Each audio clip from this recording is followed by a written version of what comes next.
I've said this before, but in terms of external things, how can you feed your mouth with sin and expect good things?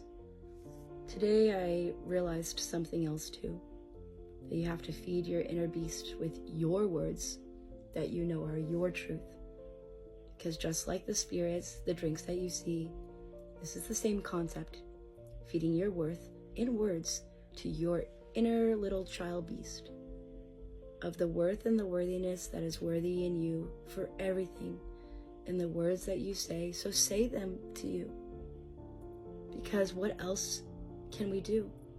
Try to exude worth while not feeding worth inside? That's what I did. I fed myself mean things and wondered why I felt like shit in my mind.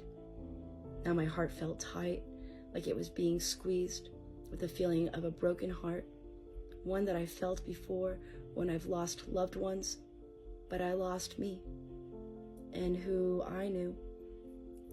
I walked around doing what I said not to do, tried to be confident when I wasn't feeling self-esteem, since what I was saying was rude. The words I spoke to myself, my soul, my mind. I have to feed my mindset merry-go-round the best inside, or else you hear other people's words and their judgments, and that is not your soul truth. So say it, that you are beautiful and you are kind and you have your own brain and your own mind, that you are incredible and amazing too, and believe the words that you are saying to build your soul truth. This is your home, your castle of a meat suit, not anyone else's. Don't you see? The eyes are the windows to the heart and the soul. I've seen them open, now I've seen them close right before me. I've seen my own eyes close and my own blinds, my own shades, and denied my own castle, my own home. I've been more mean to myself than anybody I know at times, because I thought I had something good, and then I spilt it like a glass of milk all over me, wondering if I should have ever filled up my cup in life the way I knew that it could be, like a freaking fountain, pouring all over myself and everybody. I did exactly what I said you shouldn't do. Started going to the gym for my mentality, then gained a couple pounds after emotionally eating, and quit altogether while still paying the membership. Not helpful for me. I compared myself to everybody, where I should be in my life, assuming and assumptions they got the best of me, and I let those feelings take over my life. I started focusing so much on the past, it made me depressed on my present timeline, wondering if I should have just stayed in times that I was so unhappy in life, because it was hard to have feelings of filling my cup up just to spill it all over because I had a couple of hiccups. I started looking down and keeping my head down. I didn't feel like anything I knew I could be. The light that I need and knew that I have inside denied my soul truth. I have to start carving my own stone.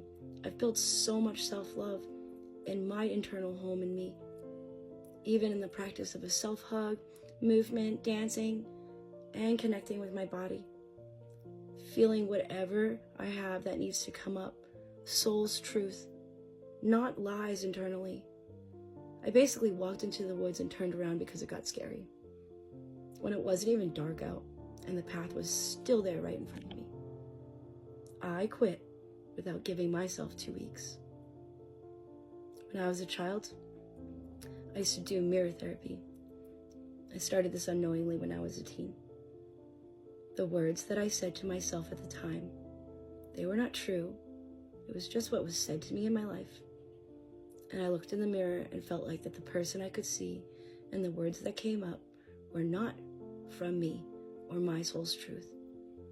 I remember crying, looking in the mirror, asking God, why am I so ugly?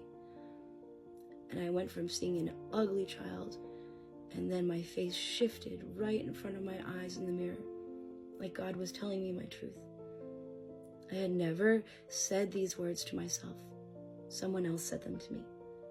So it was a way of me claiming me and my beauty. I felt this overwhelming feeling that I didn't understand inside, I asked my higher power, what am I supposed to do in life? Love was the response, and a calm came over my body. I remember asking, love? Well, how's that going to make me any money? Simply thinking of a 9 to 5, while feeling like love was an internal gift in me to share in life.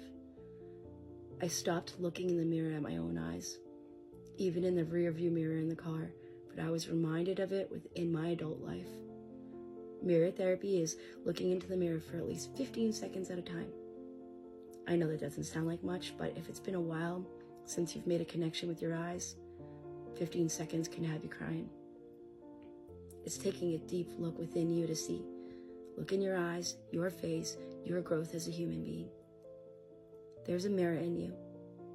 The mirror in you, the mirror is you. I understand if you drop it, it cracks. But if you smile, it smiles back. You have to find the mirror in you, don't you see? We don't make it through life without shattering that mirror internally. The mirror still works. There's still a reflection on the other side. Someone else's mirror is not your mirror or identity in life. You have your own mirror within. Life is not a mirror for what you feel inside. Other people are not your reflection. What they say is a reflection on their life. The mirror is you. It's been in your hand the entire time. And you can't point it out to the universe for clarity when it's your mirror inside. You can look in the mirror and see something so different from who you are as a being. Words untrue that were just said during your timeline. So claim yourself and feed your worthiness with words that are your truth, and be kind. Feel that word beast in you. It's the only way to separate yourself internally. It's how one builds self-esteem to exude as self-confidence without overthinking of society. It's the bathing suit theory, if you ask me. How do you wear a bikini? You put one on. You don't overthink, and you just wear it confidently, and you rock that meat suit. Don't worry about society. Not everyone likes the same cup of tea.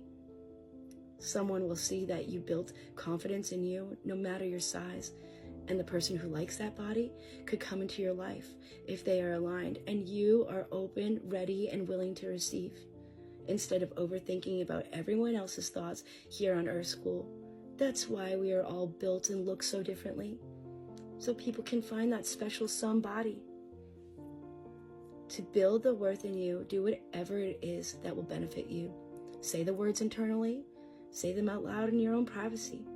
Write them down and read them over and over again.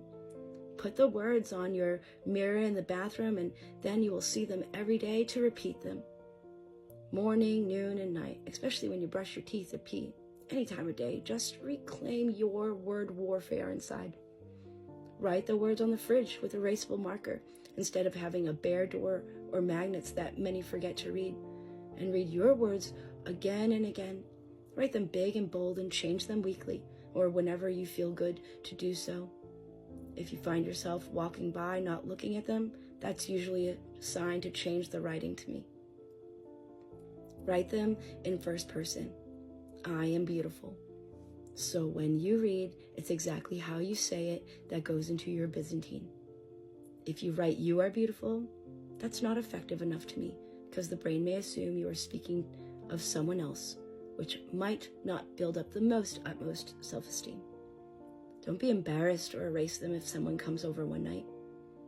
They can read them too, and they can fill up their heart bucket with love the way you do, and they may appreciate your coping mechanism in life. Leave a marker out. Give them a chance to write something if they feel inclined for you to read. You'll be surprised when you go into your bathroom at what your friends write and build up their self-esteem. How others will cheer you on with your word warfare healing journey that you've been on. Because how can anyone tell you differently? So, I have worth, and I am kind, and I am deserving of the beautiful things that I want to see in my life. That includes unconditional love too, that I can pour into my soul, my heart, my merry-go-round mindset to build worthiness for adult me and little you. Little you, that's the little child in me. She was the one screaming at me when I needed to make a change during my previous timeline to leave. And when I moved, I sat with a picture of me from preschool, had coffee, smiled, and I said, sorry. And I love you, not the conditional love that I have been used to. Unconditional love for me. So I am incredible, and I am cool, and I know I have a good soul, so I will feed my mindset healthy to be impeccable with my words too. Healthy with the words and my truth, so that can shine through and come back tenfold for me to share with you on my never-ending healing journey. I love you.